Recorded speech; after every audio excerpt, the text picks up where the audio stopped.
예, 부활의 소망을 가지고 살아가는 사람의 특징은 죽음을 초월해요. 보면 조롱과 채찍과 결박과 투옥을 당하기도 하고, 돌에 맞았고 톱질을 당하고 칼로 죽임을 당하고, 양가죽과 염소가죽을 입고 떠돌아다녔으며 가난했고 고난을 당했고 학대를 받았다. 광야와 산과 동굴과 땅굴에 떠돌며 살았다. 이게 어떻게 가능한가? 이것은 부활의 소망이 없이는 불가능합니다. 이 땅에 소망을 두는 것이 아니라 영원한 것에 소망을 두지 않으면 이런 삶을 살아가는 것 자체가 불가능해요. 여러분, 시련과 고난이 찾아올 때 우리가 영원한 생명, 부활의 소망을 가지고 살아가지 않는다면, 이 죽음의 문제를 뛰어넘는 이 하나님 말씀을 신뢰하지 않는다면 우리는 이렇게 살 수 없어요. 여러분, 팔복이라는 영상을 보셨어요? 팔복. 최춘선 할아버지, 엄청난 거부의 아들 태어나서 청년의 때 예수를 믿게 됩니다. 자신의 땅이 어마어마한데 그 땅을 다 나눠줍니다. 가난한 사람 다 나눠줘요. 다 나눠주고 한 푼의 재산도 없이 인생을 살아가죠. 말년에는 맨발로 지하철을 다니면서 거리를 다니면서 예수 믿으라고 말하는 완전 미친 영감처럼 보입니다. 어떻게 이게 가능하냐? 부활의 소망이 있기 때문인 거죠. 부활절을 맞이해서 우리에게 필요한 것은 영원한 생명이 있다는 것을 믿어야 돼요. 육신의 죽음이 끝이 아니라 육신의 죽음 이후에 주님께서 우리를 부활시킬 터인데, 하나님의 심판대 앞에 서서 상급의 심판을 받을 뿐만 아니라 그리스도를 믿지 않는 이에게는 영원한 지옥이 있다는 것, 이것을 기억하고 이것을 믿으며 살아가는 것이 바로 그리스도인입니다. 죽음을 초월할 수 있는, 우리 인생 가운데 찾아오는 죽음을 담대하게 맞이할 수 있는 하나님의 사람이 되는 거예요. 세 번째, 주님께 주시는 메시지는 날마다 부활을 경험하랍니다. 날마다 부활을 경험하라. 우리 55절 말씀 한번 읽어보겠습니다. 55절 시작.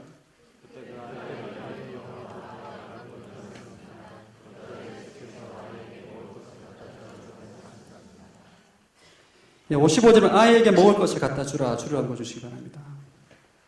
예수님의 선포로 이 야이로의 딸이 살아나요.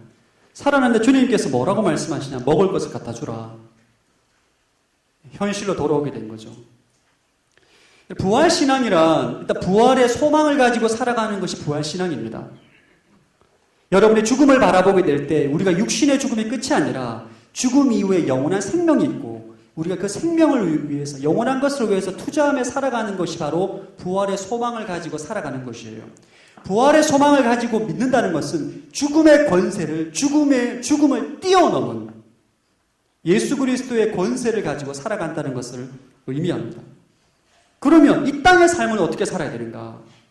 예수 그리스도가 죄와 사망의 권세를 파하시고 부활하셨는데, 죽음 이후에, 우리의 육신의 죽음 이후에 영원한 생명에 대해서만 가지고 있는 이 땅에서는 어떻게 살아야 되는가? 이런 질문이 놓이게 됩니다. 부활의 소망이 죽음의 문제를 극복했다면 이 땅에 살아가면서 찾아오는 죄의 문제, 어떻게 처리해야 돼요? 죄의 문제와 부활신앙이 어떻게 연관되어 있는가?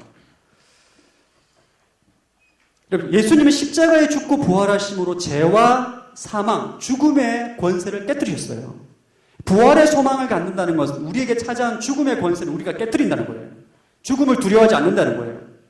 영원한 생명을 믿기 때문에 내 인생 가운데 찾아오는 죽음의 위기를 담대하게 맞이한다는 것을 의미합니다. 그러면 이 땅 가운데 살아갈 때 찾아오는 죄의 세력,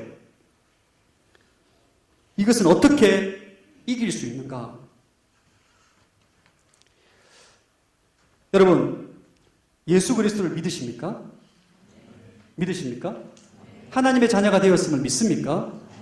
여러분의 영생이 주어졌음을 믿습니까? 믿으시죠? 많은 사람들이 나는 죄와 사망의 권세를 이기신 예수 그리스도의 부활을 믿고 하나님의 자녀가 되었고 영원한 생명을 보장받았고 영생을 보장받은 인생이라고 말하고 선포하고 살아가고 있어요. 근데 문제는 여전히 죄의 습관 가운데 빠져 있다는 사람들이 많다는 거예요. 여러분, 이상하지 않으세요?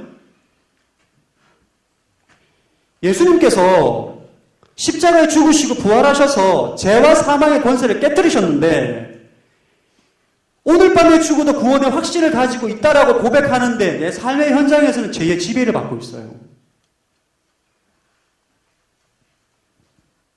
이상하죠? 부활을 믿는데, 부활 신앙을 내가 믿고 나아가는데 왜 이런 문제가 나타나고 있는가? 교회 성도들 가운데 이런 분 계십니다. 자신 예수님 정말 믿는데요. 구원의 확신을 받았다. 내 삶이 변했대요. 교회 사역에 대해서 엄청난 열정과 헌신을 갖고 비전을 갖고 말하는데 삶이 전혀 변화되지 않았어. 그의 삶 가운데 있는 술, 담배 문제라든지 음란의 문제라든지 거짓된 말과 거짓된 행동에 대해서 전혀 변화가 없이 살아간단 말이죠. 이상해. 부활을 믿는데 죄와 사망의 권세를 깨신 예수 그리스도의 권세를 믿고 내가 영생을 믿는데 내 삶 가운데 있어서는 여전히 죄의 지배를 받아가고 있는 거죠. 어떤 사람이 이런 우스운 얘기가 있습니다. 예수님 믿고 은혜 받아서 새로운 삶을 살려고 도박 중독이어서 도박 중독을 끊으려고 손을 잘랐는데 발로 하고 있더라고. 이 죄의 문제가 우리 인생 가운데 쉽사리 끊어지지 않는다는 거죠.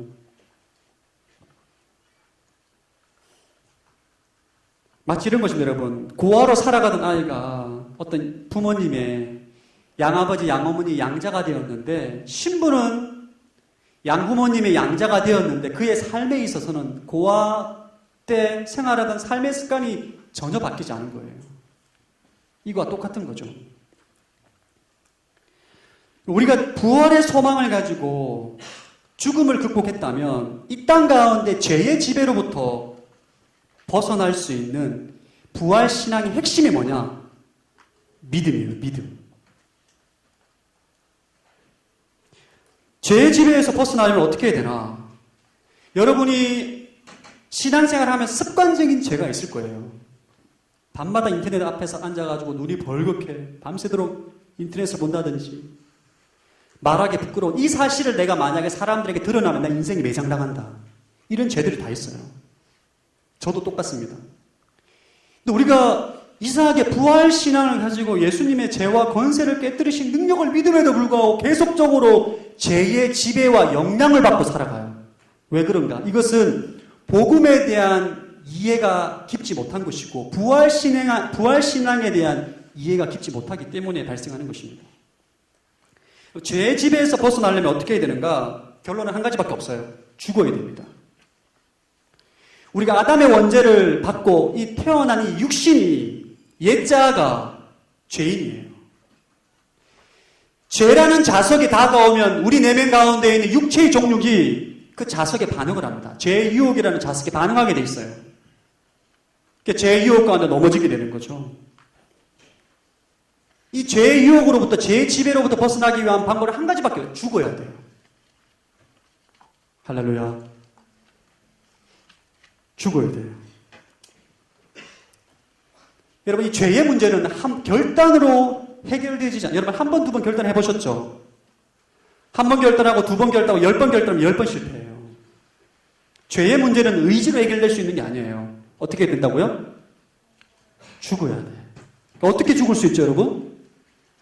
어떻게 죽을 수 있어요? 예, 나오네요.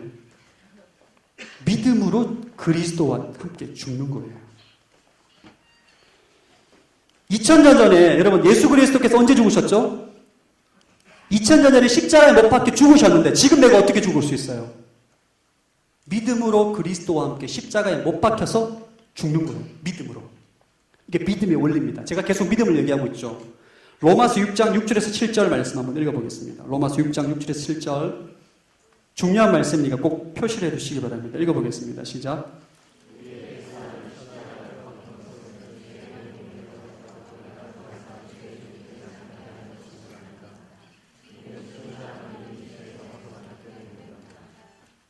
우리의 옛사람이 십자가에 못 박혀 죽었어요. 믿음으로. 이게 믿음으로 하는 거예요. 믿음으로 우리 십자가에 죽었기 때문에 여러분 죽은 사람은 죄의 영향력에서 벗어납니다.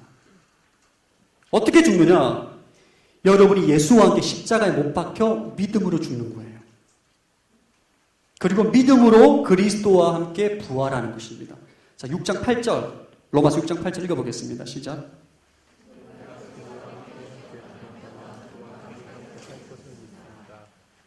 예, 그리스도와 함께 죽었다면 또한 그분과 함께 살 것을 믿는 거예요. 자, 6장 11절 말씀 다시 읽어보겠습니다. 로마서 6장 11절 시작. 읽어보겠습니다. 6장 11절 시작.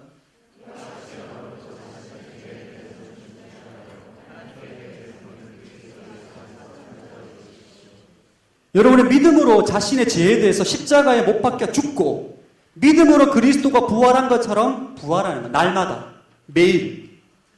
이게 날마다 부활신앙으로 살아가는 거예요. 여러분이 제 말대로 해보십시오. 여러분이 습관적으로 행하는 죄의 문제 앞에 여러분 입술로 사랑하는 주님, 나의 모든 죄가, 나의 옛 자아가 그리스도와 함께 십자가에 못 박혔고 나는 죽었고 이제는 부활하신 예수 그리스도께서 성령의 역사를 통하여서 내 안에 살아계시고 나의 생명이 되시고 내 주인이 되었습니다 라고 고백하는 거예요. 매일 공부할 때든지 죄의 유혹이 올 때든지 여러분 직장에서 교회에서 매일매일 고백하는 거예요. 이것이 날마다 부활을 체험하는 부활신앙입니다. 어떻게 가능한다고요? 어떻게 죽고 어떻게 부활한다고요? 좀 얘기해 주세요. 어떻게 죽고 어떻게 부활한다고요? 믿음으로. 이게 복음이에요. 여러분에게 죄를 끊으려고 노력하라는 게 아니에요, 지금. 노력하라는 게 아니야, 지금. 노력을 안 된다니까요. 입술의 고백을 통해서. 믿음으로 그리스도와 함께 내 옛자아가 죽고 그리스도와 함께 부활하는 거예요. 구원파가 있습니다. 구원파 아시죠, 여러분? 박옥수 목사. 죄사함의 축복의 비밀. 그들이 말하는 죄사함이 뭐냐면 예수를 믿으면 과거와 현재와 미래의 죄까지 다 죄사함을 받는다는 거예요. 그거 다 거짓말입니다, 여러분. 미래의 죄를 어떻게 사함을 받아요? 미래의 죄를. 이것은 마귀의 교묘한 거짓말이에요. 결국은 죄의 종으로 전락시키고자 하는 예수 그리스도 십자가 부활에 대한 개념 자체가 없는 거예요. 우리가 날마다 내가 그리스도와 함께 십자가에 못 박혔나니 그런즉 이제는 내가 사는 것이 아니요 나를 사랑하사 나를 위하여 자기 몸을 버리신 하나님의 아들을 믿는 믿음 안에서 사는 것이라. 이것이 부활신앙이에요. 여러분, 날마다 여러분들이 주님 앞에 이 부활신앙을 고백하고 살아갈 때 여러분 삶 가운데 기적을 경험하게 될 줄로 믿습니다. 여러분 삶 가운데 찾아오는 모든 죄의 유혹과 모든 죄의 시험 가운데 죄의 권세를 파하고 죽음의 권세를 파하는 예수 그리스도의 능력이 나타나게 될 줄로 믿습니다. 저는 여러분 설교할 때마다 이 기도를 해요. 주님, 제 지혜로 설교하지 않게 하시고 제 경험으로 내 말발로 내 서투른 지식으로 설교하지 않도록 내 옛자를 십자가에 못 박습니다. 부활하신 예수 그리스도, 그분께 지금 내 인생의 생명이 되어주시고 내 인생의 주인이 되어주셔서 내가 설교하는 것이 아니라 예수님께서 설교하여 주십시오. 여러분, 예수님 설교하면 어떻게 될 것 같아요? 난리가 나겠죠. 그렇지 않을까요, 여러분? 여러분, 이 날마다 부활신앙으로 살아가는 사람은 더 이상 내가 하는 게 아니에요. 나의 나된 것은 하나님의 은혜일 뿐더러 교만해지지도 않을 뿐더러 내가 했는데 부흥이 찾아왔어. 제가 한 거 아닌데? 이렇게 되는 거예요. 예수님이 하신 거죠. 우리가 부활절을 맞이해서 단순히 주님께서 십자가를 죽으시고 부활했네, 할렐루야 라고만 생각하는 것이 아니라 우리가 매일의 삶 가운데서 주님의 부활에 동참해야 됩니다. 나 옛자가 그리스도와 함께 십자가에 죽고 부활하신 그리스도께서 나와 내 인생 가운데 찾아오셔서 내 인생의 주인이 되어주시고 생명이 되어주셔서 살아갈 때 내 삶 가운데 놀라운 생명력이 나타나는 거예요. 한 알의 밀이 땅에 떨어져 썩어지면 열매를 맺더라. 요한복음 12장 24절 말씀. 여러분의 신앙이 날마다 죽고 날마다 부활할 때에 열매 맺는 인생으로 변하게 될 줄로 믿습니다. 여러분을 통해서 생명의 사건이 일어나게 되는 거예요. 여러분, 저는 갈라디아서 2장 20절 말씀에 너무너무 이 진리를 깨닫고 나면 이 말씀이 늘 머릿속에 맴돕니다. 내가 우리 한번 외워볼까요? 시작. 내가 그리스도와 함께 십자가에 못 박혔나니 그런즉 이제는 내가 산 것이 아니요 나를 사랑하사 나를 위하여 자기 몸을 버리신 하나님의 아들을 믿는 믿음 안에서 사는 것이다. 내 안에 항상 부활하신 예수님께서 매일매일 사는 거예요. 저는 부부싸움하고 난 다음에 기도하면 주님, 내 옛자를 그리스도와 십자가에 못 박고 부활하신 주님께서 내 인생의 주인이 되어 주셔서 역사하여 주옵소서. 그러면 관계가 회복이 돼요. 할렐루야. 상담할 때도 주님, 저의 서투른 경상도 남자의 피를 다 없애주시고 십자가에 못 박습니다. 제가 상담하다 상처를 많이 줬어요. 옛날에. 부활하신 예수님께서 대신 상담해 주십시오. 기도인들, 주님, 나의 어설픈 기도인도로 하지 않도록 나의 자아를 십자가에 못 박고 부활하신 예수님께서 직접 이 시간 기도를 인도해 주십시오. 지금도 살아계시고 부활하셔서 이 세상 만물을 주관하시고 통치하신 예수 그리스도께서 여러분 인생 가운데 통치하게 될 줄로 믿습니다. 이것이 부활신앙이에요. 여러분들 가운데 날마다 부활하신 예수님과 동행하는 삶을 살게 되기를 주의 이름으로 축복합니다. 아멘. 우리 시간 함께 찬양하고 싶어 기도할 텐데 다 함께 일어날까요? 한 주 동안 제가 굉장히 좋아했던 찬양입니다. 예수 예수라는 찬양이 있어요. 정말 부를 때마다 성령에 충만해지고 기름 부음이 흘러 넘치는 찬양이라고 생각합니다. 우리 시간 그 주님의 이름을 부르면서 예수님의 부활에 동참하며 나아가도록 하겠습니다.